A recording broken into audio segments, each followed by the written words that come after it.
Selamat datang kembali di sesi bedah sumber kita. Hari ini kita lanjut lagi nih, pegang kutipan dari buku Be the Nerd That's Hurt, karya David Duffett. Fokus kita sekarang ada di bab 4. Ini penting banget, karena membahas Power Presenting Protocol yang kedua. Ini bagian dari langkah-langkah Duffett itu loh, biar presentasi kita benar-benar nendang. Topiknya kali ini adalah perencanaan atau plan, kata Duffett. Betul, plan. Misi kita hari ini, kita mau gali nih, kenapa sih perencanaan ini penting banget, terutama buat Anda yang di bidang teknis ya kan, yang seringnya tuh detail banget. Dan gimana cara bikin rencana presentasi yang oke, pakai metodenya Duffett. Soalnya pendekatannya ini terstruktur banget. Bedalah sama kebiasaan mungkin banyak dari kita ya, yang langsung aja bikin slide. Iya, langsung loncat ke slide. Itu sering banget kejadian. Padahal struktur itu penting sekali. Jadi fondasi komunikasi yang efektif. Tanpa struktur yang jelas, ide sebagus apapun, apalagi yang teknis ya, bisa jadi susah dicerna audiens. Ini bukan cuma soal urutan loh, tapi lebih ke gimana kita nuntun cara berpikir audiens. Dari A ke B, B ke C, logis gitu.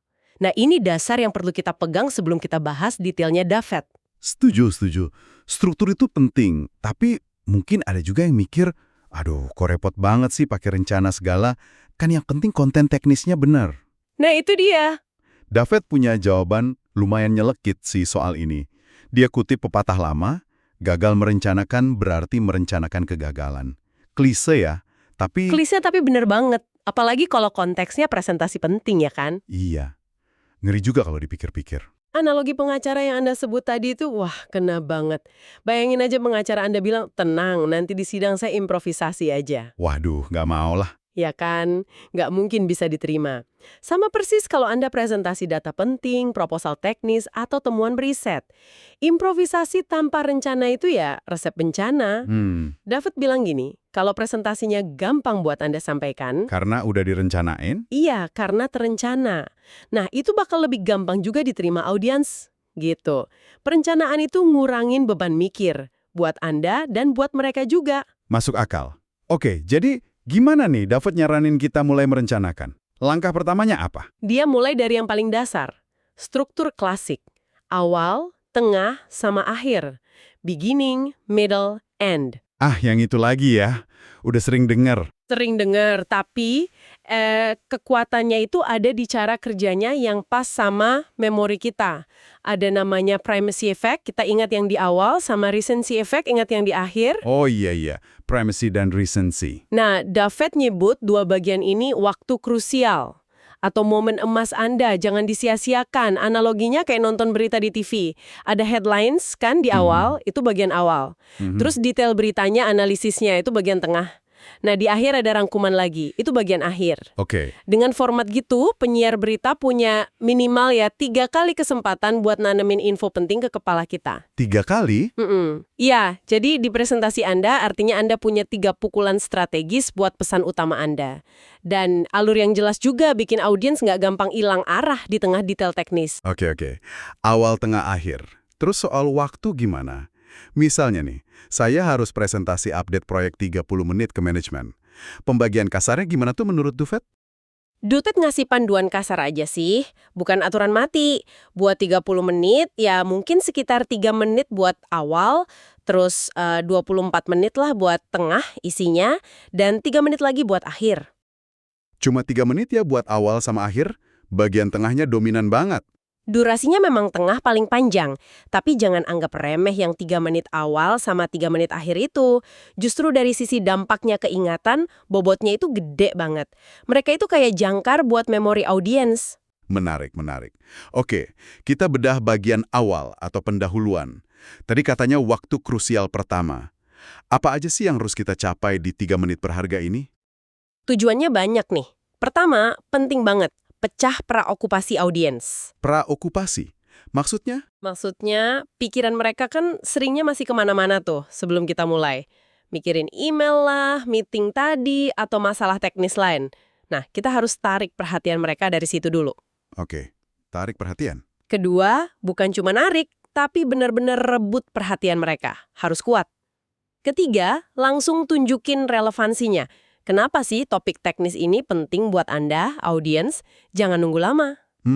Harus langsung jelas ya untungnya buat mereka apa. Betul. Keempat, kasih gambaran singkat. Alurnya nanti gimana, poin-poin kuncinya apa aja, semacam peta jalan gitu. Kelima, bisa juga kasih info praktis. Misalnya soal tanya jawab nanti gimana aturannya. Biar nggak bingung ya.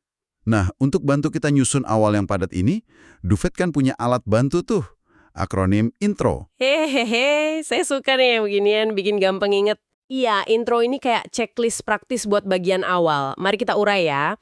I itu buat impact, dampak. Jadi mulainya harus langsung menghentak gitu. Bisa pakai pertanyaan retoris yang bikin mikir, berapa sih kerugian kita kalau sistem down setahun, atau fakta mengejutkan soal data Anda, statistik industri atau kutipan yang agak provokatif tapi tetap sopan. Jangan mulai datar lah pokoknya. Jangan cuma, selamat pagi, nama saya, gitu ya. Nah, jangan. Terus N ini buat need, kebutuhan. Ini krusial banget. Kaitkan topik teknis Anda sama kebutuhan atau kepentingan audiens. Apa untungnya buat mereka dengerin Anda? Bantu proyek, hemat biaya, tingkatin efisiensi, atau apa? Ini harus nyambung ke protokol satunya Duvet soal purpose, tujuan yang disepakati. Jangan anggap mereka otomatis peduli. Harus kita yang tunjukin kenapanya ya. Yang nggak cuma jelas, tapi juga menarik. Bikin penasaran dikit bolehlah, jadi jangkar di pikiran mereka. Duvet malah nyaranin coba-coba pakai AI buat cari ide judul yang fresh loh. Wah, modern juga ya. Oke, T, terus R. R itu range, cakupan. Sebutin aja garis besarnya, area utama apa aja yang mau dibahas. Misalnya, oke, hari ini kita fokus ke 3 hal. Pertama, temuan utama analisis data X. Kedua, dampaknya ke sistem Y. Ketiga, rekomendasi langkah selanjutnya. Ini ngasih struktur dan ekspektasi. Istilahnya Duvet, beritahu mereka apa yang akan Anda beritahukan. Biar mereka siap ya. Lanjut O. O untuk objectives, tujuan. Sebutin secara jelas apa sih yang Anda harapkan bisa tercapai bersama audiens di akhir sesi nanti. Misal, harapannya di akhir sesi ini kita bisa sepakat soal 3 langkah prioritas buat optimalisasi proses Z. Harus terukur dan nyambung lagi ke purpose di protokol 1. Oke, jelas tujuannya apa. Terakhir ada Q. Iya, Q ini optional untuk questions, pertanyaan. Kasih tahu aturan main tanya jawabnya gimana, boleh interrupt, atau nanti aja di akhir sebelum rangkuman, atau gimana, ini nunjukin Anda yang pegang kendali. Sip. Checklist intro ini berguna banget kayaknya biar bagian awal nggak sia-sia. Nah, setelah awal yang kuat, kita masuk ke bagian tengah, isi utama. Ini kan bagian paling panjang dan, jujur aja, sering jadi bagian paling, bikin ngantuk kalau nggak pas bawainnya. Betul. Mulai cek HP, ngelamun. Iya kan? Nah, gimana caranya Duvet ngasih solusi buat ngatasin lembah kebosanan di tengah ini? Apalagi kalau isinya teknis banget. Duvet sadar banget sama resiko ini. Makanya dia nawarin 2 pendekatan utama buat ngerencanain dan nyusun konten di bagian tengah ini, biar tetap terstruktur dan jaga energi audiens. Yang pertama namanya top down, dari atas ke bawah. Top down, gimana tuh? Ini pendekatan yang logis, terstruktur, rapi, mulainya dari gambaran besar. Tentukan dulu beberapa, idealnya kata Duvet sih 3 ya, judul atau tema utama topik Anda. Udah dapat tema utama, nah pecah lagi tiap tema jadi beberapa, mungkin 3 juga, poin pendukung atau subtopik. Oke, tema besar dulu, baru detailnya. Contohnya gimana? Contoh keselamatan jalan raya, dari Duvet itu jelas, tema utamanya 3. 1, angka keselamatan, 2, faktor pengaruh, 3, peran Anda.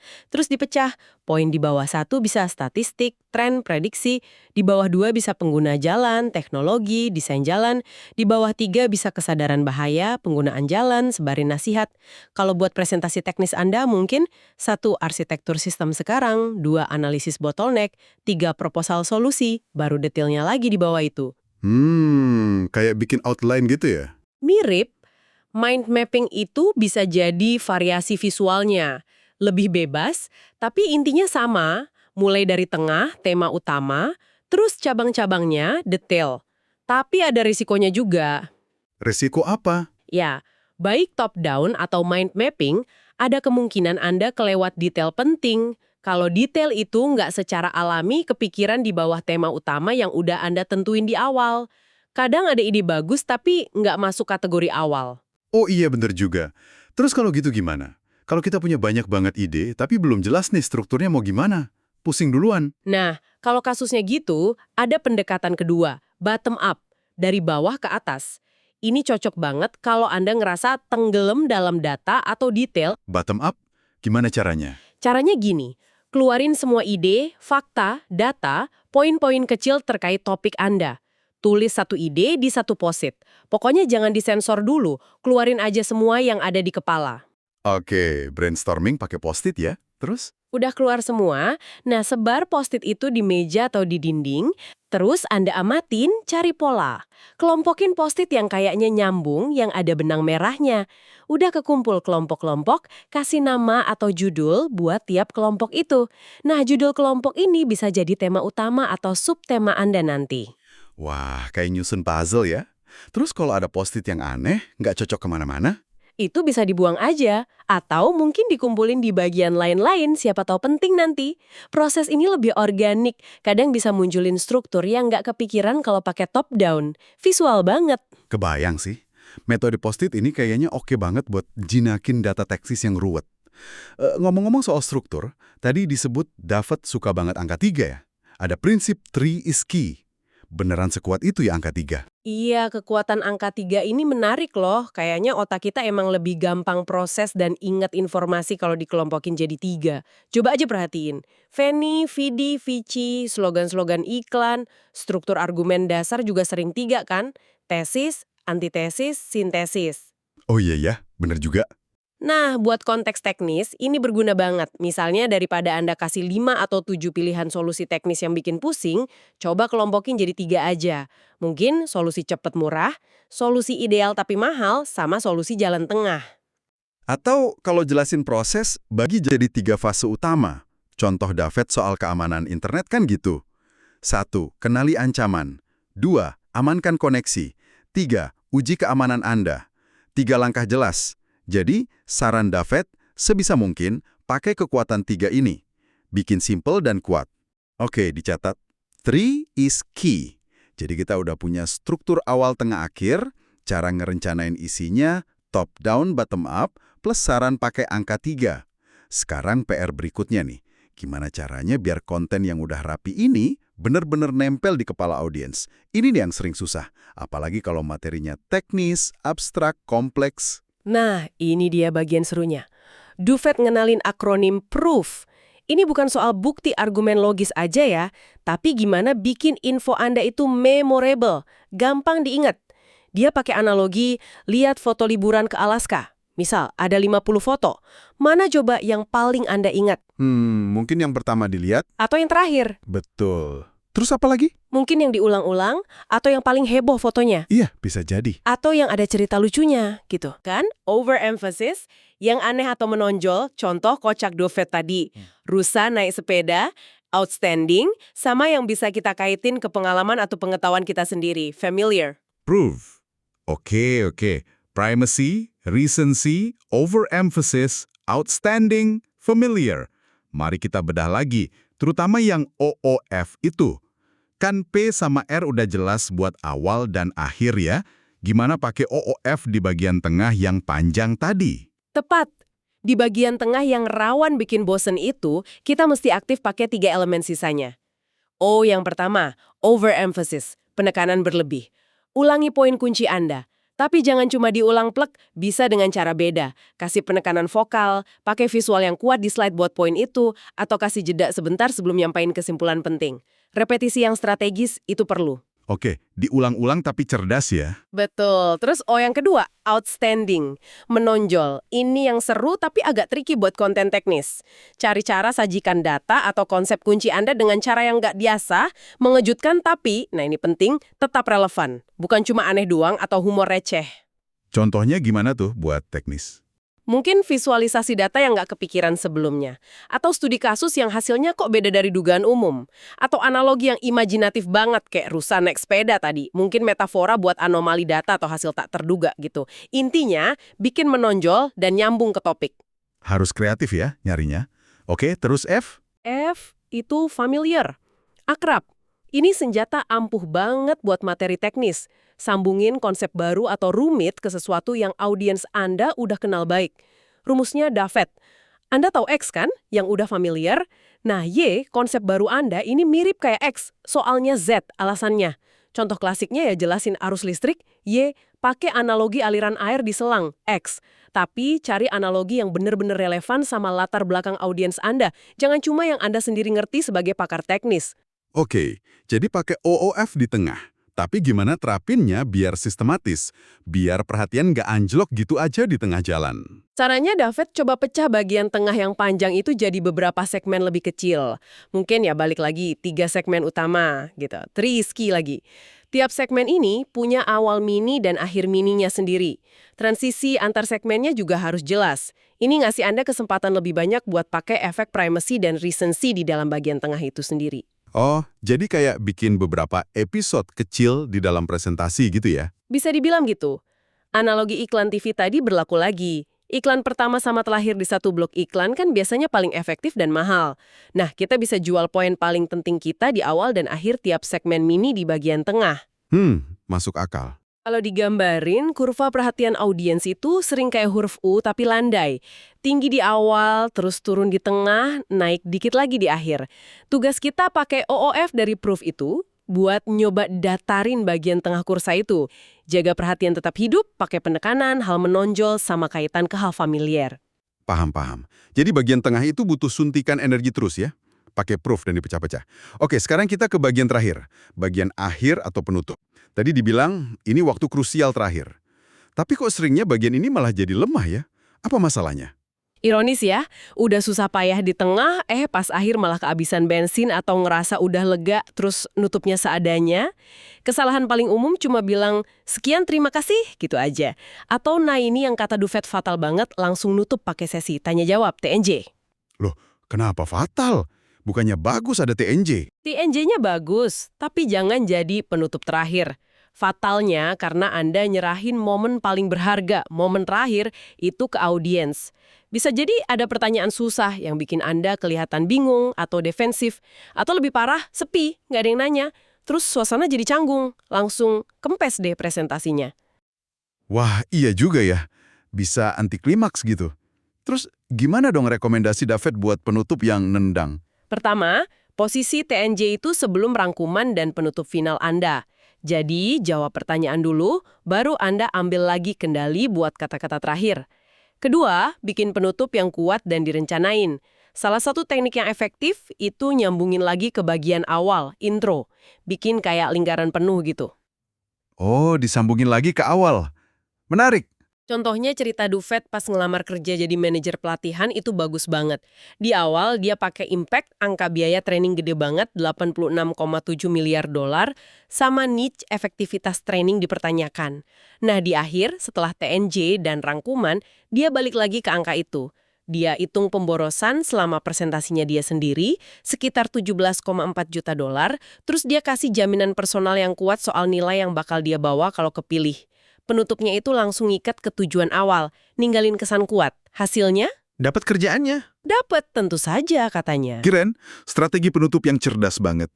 Ada formula khusus nggak dari David buat bikin penutup kayak gitu? Ada dong, namanya formula QS3. Akronim lagi nih, biar praktis. QS3, apa aja tuh? Q itu buat questions, sediain waktu buat TNJ sebelum S dan 3. Udah jelas ya tadi. Oke. S itu summary, rangkuman. Ulangi lagi secara singkat poin-poin paling penting atau kesimpulan utama presentasi Anda. Ini kesempatan terakhir manfaatin recency effect. Ulangi pesan kunci Anda di sini. Sip, rangkum poin penting. Terus 3T-nya? Nah, 3T ini maksudnya triple ending. Akhiri dengan 3 kalimat atau frasa penutup yang kuat. Bisa rangkuman 3 pesan inti, atau 3 langkah ajakan bertindak, call to action, atau kombinasi keduanya. Contoh penutup David sendiri yang dia kasih itu gini. 1. Senang sekali bisa bicara dengan Anda malam ini. 2. Senang sekali bisa nunjukin cara dapat lebih banyak dari presentasi Anda. 3. Tapi kesenangan sesungguhnya nanti datang buat Anda pas Anda terapin protokol ini dan ngerasain sendiri hasilnya. 3 kalimat yang bangun momentum positif sampai akhir. Jangan sia-sia-siain kesempatan terakhir ini pokoknya. Oke, QS3. Pertanyaan dulu, rangkuman, baru tutup dengan 3 poin kuat. Setelah kita bedah protokol 2. Rencana ini, rasanya jelas banget ya kalau perencanaan presentasi ala David ini bukan cuma soal slide bagus saja. Jauh lebih dari itu. Ini proses mikir yang strategis banget, banyak aspeknya. Mulai dari ngerti pentingnya struktur awal tengah akhir, hubungannya sama memori kita, terus milih metode perencanaan konten yang pas, top down atau bottom up, manfaatin angka 3, terus pakai alat bantu memory proof itu, primacy, recensive, overemphasis, outstanding, familiar biar pesannya nempel, sampai ke cara ngerancang pembukaan, intro, dan penutupan QS3 yang benar-benar punya dampak. Lengkap banget. Tepat sekali. Dan semua detail ini, semua struktur, semua teknik ini ujung-ujungnya punya satu tujuan besar. Terutama buat Anda yang di bidang teknis ya. Tujuannya adalah bangun kepercayaan diri Anda pas nyampain materi yang rumit. Ya, itu penting banget. Dan lebih dari itu, ini soal memastikan keahlian Anda, data Anda, analisis, wawasan berharga Anda, your stuff, kata David, itu nggak cuma mandek di kepala Anda atau di laporan aja. Tapi benar-benar didengar, dipahamin, dan dihargain sama audiens yang Anda tuju. Entah itu rekan kerja, manajemen, atau klien. Ini soal ngejembatanin jurang antara tahu sama mampu nyampain. Jembatan yang krusial banget itu. Wah, terima kasih banyak Anda sudah menyimak eksplorasi kita soal protokol perencanaan dari David David ini. Semoga bermanfaat ya. Nah, sebagai penutup nih, mungkin satu pemikiran buat Anda bawa pulang, David kan nekenin banget soal struktur dan teknik memori kayak proof tadi ya. Coba deh Anda renungkan lagi pengalaman Anda sendiri pas dengerin presentasi teknis orang lain. Pernah nggak ada momen pas dengerin tiba-tiba ada ide rumit yang rasanya klik banget, atau gampang banget Anda inget? Mungkin karena ada analogi yang familiar, FD proof yang pas banget buat Anda. Atau cara nyajiin datanya outstanding, OD proof, unik, ngejutin tapi relevan. Walaupun mungkin si presenter nggak kenal istilah proof, tapi elemen apa sih yang waktu itu bikin efektif buat Anda? Nah, merenungkan ini mungkin bisa kasih inspirasi gimana caranya Anda bisa bikin kerumitan teknis Anda sendiri jadi lebih gampang dicerna orang lain. Sesuatu untuk direnungkan.